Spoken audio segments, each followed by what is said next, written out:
ప్రతి ఓటమి ఓ గెలుపును పరిచయం చేస్తుందంటారు. అలాంటి గెలుపే యూపీఎస్సీ పరీక్షల్లో వరుస అపజయాలు మూటగట్టుకున్న ఓ యువకుడికి పరిచయమైంది. 4 సార్లు యూపీఎస్సీలో విఫలమైన ఏ మాత్రమూ ఓటమికి తలవంచలేదు. ఓడిపోయింది పరీక్షల్లోనే కానీ ప్రతిభలో కాదని గ్రహించాడు. అనుభవాలను పాఠాలుగా మలిచి ఐఏఎస్, ఐపీఎస్ కావాలనుకుంటున్న ఎంతో మందికి శిక్షణ ఇస్తున్నాడు. వినూత్నమైన పద్ధతుల్లో కోచింగ్ అందిస్తున్న ఆ కుర్రాడే నెల్లూరుకు చెందిన థర్డ్ ఇయర్ లో నాకు అర్థమైంది ఏంటంటే I better fit for Indian police service. So police అవుదాం అనే ఇంటెన్షన్ తోటి ఏం చేద్దాం, బికాస్ మా బ్యాక్గ్రౌండ్ అంతా farmers background. Daddy agriculture, mother agriculture, relatives అందరు కూడా like agriculture somewhere. And education field లో పెద్దగా తెలిసిన వాళ్ళు ఎవరు లేరు మాకు. అప్పుడు నేనేం చేశానంటే యూట్యూబ్ లో కానీ, ఇన్స్టాగ్రామ్ లో కానీ, లేదా ఇంటర్నెట్ లో కానీ సెర్చ్ చేయడం మొదలు పెట్టా. How to become an IPS అని టచ్ చేస్తుంటే ఐఏఎస్ ఎలా అవ్వాలో వస్తుంది. అంటే ఐఏఎస్ కి ఐపీఎస్ కి ఒకే ఎగ్జామ్ ఉంటుందని కూడా నాకు ఎవరో తెలియదండి. సో డైరెక్ట్ గా నాకు అక్కడ Sardar Vallabhbhai police academy phone number కనిపిస్తే ఫోన్ చేసి, sir I want to train in your academy as an IPS officer అన్న. ఫస్ట్ మీరు యూపీఎస్సీ క్లియర్ చేయాలి, తర్వాత మేము మీకు ట్రైనింగ్ ఇస్తాము అన్నారు. Then I started finding what is UPSC. So అలా నా జర్నీ మొదలైంది. యూపీఎస్సీ పరీక్షల్లో విఫలమైనప్పటికీ తిరుమల్కు స్నేహితులు అండగా నిలిచారు. ఫెయిల్ అయ్యింది పరీక్షల్లోనే కానీ ప్రతిభలో కాదంటూ ప్రోత్సహించారు. ఆ తర్వాత తెలిసిన వారి సహకారంతో కోచింగ్ ఇన్స్టిట్యూట్లో ఫ్యాకల్టీగా చేరాడు. తనకు ఎదురైన అనుభవాలు, పోటీ పరీక్షల్లో అభ్యర్థులు ఆల్మోస్ట్ 4 times మిస్ అయ్యానండి. సో దాని తర్వాత నాకు అర్థమైంది ఏంటంటే 4 times మిస్ అయ్యాను, ఎకనామిక్ కండిషన్స్ బాగాలేదు. సో టీచ్ చేస్తూ విల్ ప్రిపేర్ అన్నట్టు అనుకున్నా. సో తర్వాత నేను టీచింగ్ లకి కూడా చాలా సడన్ గా మా ఫ్రెండ్ అతను అయ్యారు, నాకు ఎగ్జామ్ మిస్ అయ్యి ఉండే. సో కూర్చొని చాలా బాధపడుతుంటే అతను అన్నాడు, ఇందుకురా మెయిన్స్ రాస్తున్నావు, ఇంటర్వ్యూకి వెళ్తున్నావు, నువ్వు ఇందుకు బాధపడుతున్నావు, నా దగ్గర టీచ్ చేయి, సో దట్ నీకు అమౌంట్ వస్తుంది, సబ్జెక్ట్ రివిజన్ అవుతుంది కదా అన్నారు. సో అలాగో టీచింగ్ అనేది అనుకోకుండా మొదలుపెట్టిన ప్రయాణం. దాంట్లో చాలా మంచి సక్సెస్ చూడటం, 100 మంది ఆస్పిరెంట్స్ తయారు చేశాను స్టేట్ ఎగ్జామ్స్ లో గానీ, సెంట్రల్ ఎగ్జామ్స్ లో గానీ. So now I shifted for UPSC. దీంట్లో కూడా వీఆర్ ట్రైనింగ్ వెరీ వెల్. అంటే ఒక రిమోట్ టెస్ట్ లో ఉన్న ఒక స్టూడెంట్ కూడా ఐఏఎస్ అనేది కష్టం కాదు, ఈజీగా చదివేలా చెప్పాలి. అంటే తక్కువ డబ్బులతోనే ఎక్కువ సబ్జెక్ట్ ఎలా ఇవ్వాలి, అసలు చదువు చెప్పే విధానం ఏంటి అన్నది నేను చాలా బాగా నేర్చుకున్నాను. ఇప్పుడు అదే విధానాన్ని స్టూడెంట్స్ నేర్పిద్దామని నా ప్రయత్నం అంతా కూడా. అందరిలానే లాక్డౌన్ సమయంలో తిరుమల్ ఇంటికే పరిమితమయ్యాడు. ఆ సమయంలో యూట్యూబ్ ద్వారా విద్యార్థులకు కోచింగ్ ఇవ్వడం మొదలుపెట్టాడు. యూట్యూబ్ లో పాఠాలు విన్న విద్యార్థులంతా తిరుమల్ను కోచింగ్ సెంటర్ పెట్టాలని కోరారు. ఈ ఆలోచన కూడా బాగుంది కదా అని హైదరాబాద్ చైతన్యపురిలో ఏడాది కిందట Tirumal classes IAS coaching centre ఏర్పాటు చేశాడు.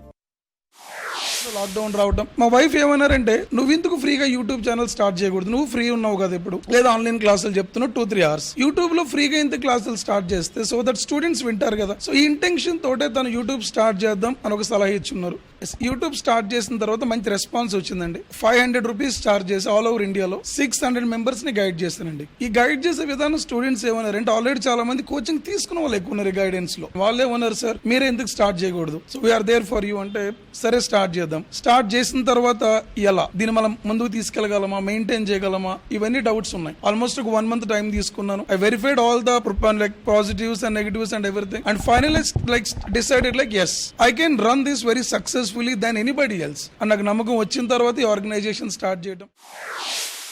ఇతరుల కోచింగ్ సెంటర్ల కంటే భిన్నంగా అభ్యర్థులను సిద్ధం చేయాలనే లక్ష్యంతో తిరుమల్ తన పాఠ్య ప్రణాళికను ప్రత్యేకంగా తయారు చేసుకున్నాడు. ఉన్నత విద్యను అభ్యసించి నిరుద్యోగులుగా ఉన్న యువత దేశానికి సమస్యగా మారకూడదనే ఉద్దేశంతో నిపుణులైన విద్యావేత్తలు, ఐఏఎస్, ఐపీఎస్ అధికారులతో కలిసి బీ-అప్ సొల్యూషన్స్ పేరుతో ప్రత్యేక ప్రాజెక్టును సిద్ధం చేస్తున్నాడు.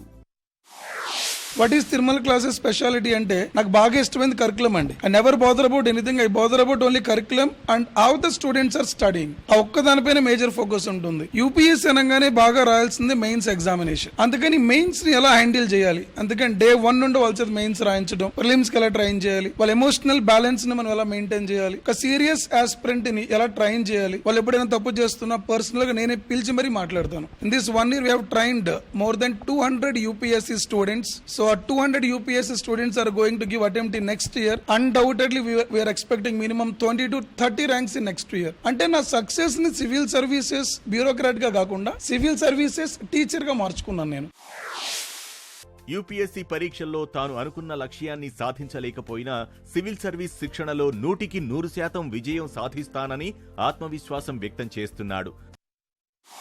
I started my journey UPSC from 2012-13 onwards, but it was one of the painful journey in my life. Very painful journey. I used to sit for very long hours to understand because English is the biggest problem to me. First 6 to 7 months నాకేం అర్థం కాలేదండి. ఫ్యాకల్టీని చాలా మందిని అడిగాను కానీ ఎవరు కూడా హెల్ప్ చేయలేదు because they are busy with their own schedule. తర్వాత నేను ఓన్ గా చదవాలనుకోవటం రాకపోవటం, ఎన్నో రోజులు అసలుకి ప్రెషర్ తట్టుకోలేక రోడ్డు మీద పరిగెత్తడాలు కూడా జరిగినాయి. ప్రెషర్ పోవాలి అంటే నాకున్న ప్రెషర్ రిలీఫింగ్ ఏంటంటే రన్నింగ్ చేయడం కానీ ఎక్సర్సైజ్ చేయడం కానీ లేకుంటే ఇలాంటివి నాకు ప్రెషర్ రిలీఫ్ పాయింట్స్. కానీ ఎవరు నుండి అంత పెద్దగా సపోర్ట్ రాలేదు. ప్రాపర్ మెంటర్స్ లేరు. ఉన్న రీసోర్సెస్ ఇంటర్నెట్ గానీ యూట్యూబ్ గానీ వీటిని యూస్ చేసుకోవడం, అలా మొత్తానికి కష్టపడి ప్రిలిమ్స్ అవడం, మెయిన్స్ రాయడం, సో ఇక్కడ దాకా తీసుకురాగలిగాను. బట్ ఆల్మోస్ట్ ఒక 10 మార్క్స్ తో మిస్ అవడం లేదా ఒక 13 మార్క్స్ తో మిస్ అవడం, ఇలా మార్జిన్ లో మిస్ అవడం అనేది జరిగింది. రాబోయే పరీక్షల్లో తన శిక్షణ సంస్థ నుంచి సుమారు 30 మంది ర్యాంక్ సాధించేలా అద్భుత ప్రణాళికతో ముందుకు సాగుతున్నామని తిరుమల్ చెబుతున్నాడు.